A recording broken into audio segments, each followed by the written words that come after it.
ఏంది పూల చెట్టు కాడ ఉండవు? వర్షానికి పూలు పూసేసి వాలిపోఉంది చెట్టు, అందుకని పూలన్నీ కోసేస్తున్నా. అన్నీ కోసేస్తుందా? చూడు ఎంత సోగా ఉన్నాయి పూలు. బాగుల్లా ఎన్ని పూలు వస్తాయి కోసేస్తాయి ఈరోజు. ఎన్ని వస్తాయి అన్ని? అంటే వర్షానికి వృధా పాకోకుండా ఉదయాన్నే అందరికీ గుడ్ మార్నింగ్.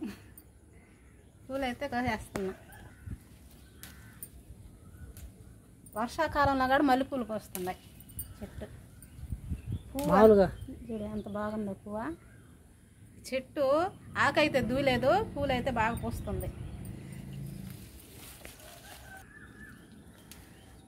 కోస్తుందా? ఈరోజు చెట్టుకి పూలే లేకుండా చేసేటట్టుగా ఉండవా? మొత్తం కోసేసేటట్టుగా ఉండవా? బాగా పూసేసింది వర్షానికి కూడా పూలు. చెట్టు అయితే ఖాళీ అయిపోయింది. ఒక చెట్టుకే అన్నీ. ఇవంటే అంతకుముందు పూసిన పూలు వాడిపోండాయి. ఈ మొగ్గలు అయితే రేపటికి వస్తాయి, కోసేస్తాం. వస్తే చెట్టుకి పూలన్నీ కోసేసే లోపల దుబ్బేసినాయి పూల చెట్టు. పూలుంటే చెట్టుకి సోగా ఉంటుంది అన్నమాట. చెట్టుకి అయితే ఈ పూలు అయితే వచ్చాయి.